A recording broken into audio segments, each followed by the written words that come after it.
नमस्कार दोस्तों, आप लोगों ने सुना होगा समय बलवान होता है तो गधा भी पहलवान होता है और सेम टू सेम हाल कल तक चीन का था। बड़ी बात तो यह है, भारत, अमेरिका, नेपाल ने ऐसा फैसला लिया है ना, पूरी तरह से चाइना को बर्बाद कर देगा, चीन को 4 खंड में तोड़ देगा। दोस्तों पहली बार नेपाल में जब से प्रधानमंत्री बदला है, पहली बार नेपाल ओपनली घोषणा किया, अनाउंस किया है कि अब तो हमारे पास 2 साल है। दोस्तों नेपाल के प्रधानमंत्री ने साफ कर दिया है कि 2 साल में जो करना करो, जितना बदलना बदल लो, चीन को तोड़ना है तोड़ो, तिब्बत आज़ाद करना करो, हम सब कुछ के लिए साथ हैं। और दोस्तों ओपनली चीन को धमकी दिया है कि चाइना अब बर्बाद होने के लिए तैयार रहे, क्योंकि कल तक वो नेपाल में राजनीति खेल रहा था, अब उसके अंदर बहुत बड़ा भंडाफोड़ होने वाला है। दोस्तों बहुत कुछ आप लोग पूरा खबर देखिए। और यहाँ पे भारत, अमेरिका और नेपाल का त्रिपक्षीय दोस्तों दोस्ती है ना, पूरे दुनिया को हैरान कर दिया। कह सकता कि रातों रात पूरा गेम बदल गया है। दोस्तों जो नेपाल कल तक चीन का गुण गा रहा था, वही नेपाल एक ऐसा बयान दिया है ना, पूरे दुनिया हैरान हो गया है। और खासतौर पे भारत को अपना बहुत बड़ा मित्र बोल दिया है। और नेपाल ने इशारों में ये बोल दिया है कि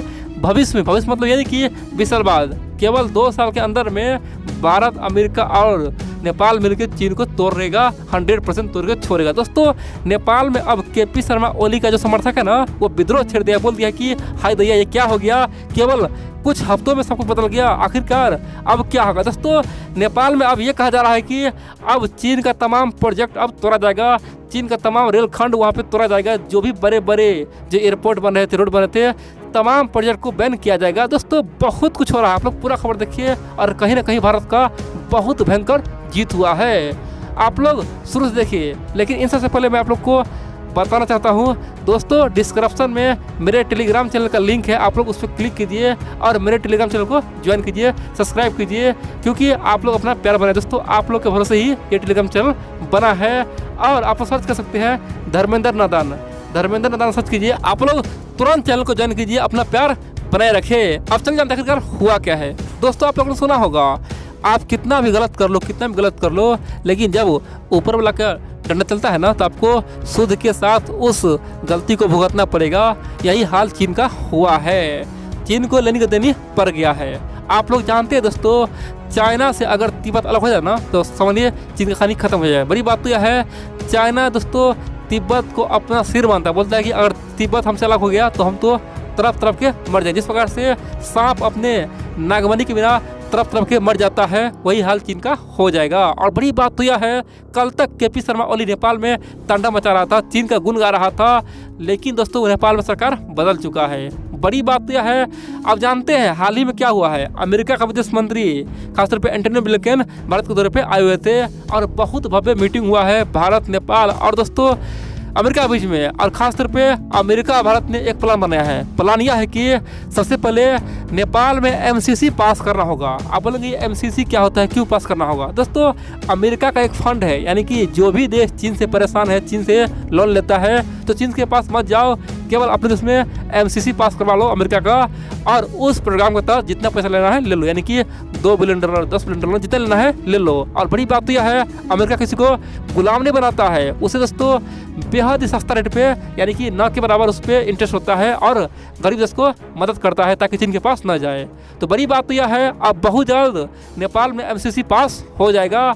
अब बोलेंगे इससे क्या होगा, देखिए जैसे ही नेपाल में MCC पास होगा ना, तो समझिए नेपाल पूरी तरह से, यानी कि 100 में से 90%, यानी कि भारत और अमेरिका के पक्ष में आ जाएगा, उसके ग्रुप में आ जाएगा। और दोस्तों ये MCC का प्रक्रिया आज से नहीं है, पिछले 2-3 साल तक चल रहा है। भारत और अमेरिका चाहता है कि नेपाल में MCC पास हो, लेकिन जब तक केपी शर्मा ओली था तब तक उसे रोक कर रखा था, अटका कर रखा था, लेकिन वो सब अब खत्म हो चुका है। अब देखेंगे बहुत जल्द MCC पास हो जाएगा, और MCC पास होते ही नेपाल पूरी तरह से चीन से छुटकारा पा लेगा। दोस्तों आप लोग जानते हैं भारत के पास उतना पैसा नहीं है जितना नेपाल को चाहिए, तो अगर नेपाल को पैसा चाहिए ही तो अमेरिका से ले, चीन से न ले, इसीलिए MCC पास कर रहा है।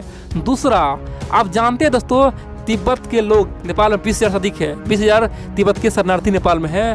तो नेपाल सरकार हमेशा उस पर अत्याचार करता है, उस पर खुफिया जानकारी लेता है ताकि वो कोई वहाँ पर शरीत न रचे। और दोस्तों चीन से लड़ते हुए तिब्बत के लोगों को अत्याचार करता है, उसे न तो प्रदर्शन करने का कोई उसका अधिकार है न कुछ। दोस्तों बहुत बुरा हाल है। अब अमेरिका भारत चाहता है कि नेपाल सरकार तिब्बत के लोगों को पूरी तरह से स्वतंत्र कर दे ताकि वहाँ पे प्रदर्शन करे और चीन के खिलाफ मोर्चा खोल दे। क्योंकि तो सब जानते हैं तिब्बत के लोग बोल रहा है कि अगर नेपाल सरकार हमें छोड़ दे तो हम नेपाल बॉर्डर पार कर देंगे और मलेशिया बन जाएंगे और फिर हम लोग तिब्बत में जाके चीनी आर्मी को मार देंगे। यानी कि 20,000 जो तिब्बत के लोग हैं नेपाल में, उसमें से दोस्तों कम से कम 5 से 6,000 जो लोग हैं ना, वो ओपनली कहता है कि हम बॉर्डर पार करके उसे मारेंगे। तो अमेरिका भारत चाहता है कि उसे आज़ादी मिले ताकि वो अपना प्रदर्शन कर सके, अपना प्रोटेस्ट कर सके और चीन के खिलाफ कुछ भी बोल सके। और तीसरा, भारत और अमेरिका चाहता है कि बहुत जल्द दलाई लामा नेपाल का दौरा करे। दोस्तों आप जानते हैं ना, दलाई लामा का एज काफ़ी हो गया, उम्र काफ़ी हो चुका है, कभी भी कुछ हो सकता है। तो अमेरिका और भारत चाहता है कि नेपाल का दौरा कर ले ताकि तिब्बत के जो शरणार्थी वहाँ पे उसे उत्साह मिले, उसका कॉन्फिडेंस हाई हो जाए और फिर से दुनिया के तमाम लोग एक होके, यानी कि तिब्बत के लोग एक होके मोर्चा चीन के खिलाफ खोल दे, प्रदर्शन शुरू कर दे। आप बोलेंगे तो ऐसा होगा कैसे?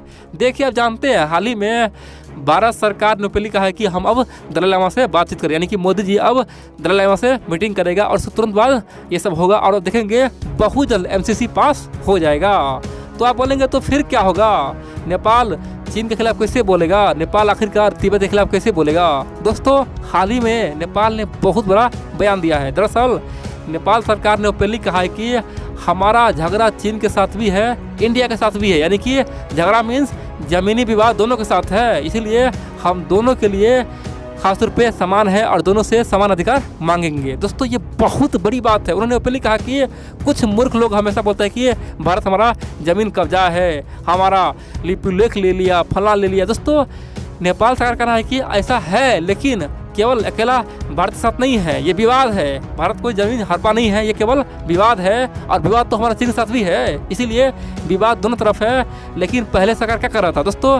KP शर्मा ओली बहुत बड़ा गेम खेला था। पहले केवल इंडिया के खिलाफ बोल रहा था, इंडिया के खिलाफ मैप बना रहा था, जितना भी जो भी जानकारी है अपने बुक में छपा रहा था, किताब में छपा रहा था, लेकिन चीन के खिलाफ कुछ नहीं बोला था। चीन जबकि नेपाल में घुस के कई जगह बड़े बड़े बिल्डिंग बना लिया, नेपाल का कई सारे गांव हड़प लिया दोस्तों, फिर भी चीन के खिलाफ कुछ नहीं बोला था, लेकिन केवल भारत को बदनाम कर रहा था। लेकिन पहली बार नेपाल सरकार ने बोला कि हमारा दोनों के साथ समस्या है। अब दोस्तों आप बोलेंगे ऐसा आखिरकार हो क्यों रहा है? देखिए पिछले एक हफ्ते में बहुत कुछ हुआ है और यहाँ पे साबित हो गया है कि बहुत जल्द भारत और अमेरिका अब तिब्बत कार्ड खेलेगा और उस तिब्बत कार्ड में चाइना के खिलाफ नेपाल आ जाए, यानी कि नेपाल और भारत अमेरिका मिलकर एक कार्ड खेले। और दोस्तों अगर ये तीन मिल जाएगा ना तो देखेंगे 100% केवल 5 साल के अंदर देखेंगे तिब्बत दोस्तों फिर से लहर खराब हो जाएगा और देखेंगे तिब्बत में जगह जगह फिर से विद्रोह हो जाएगा।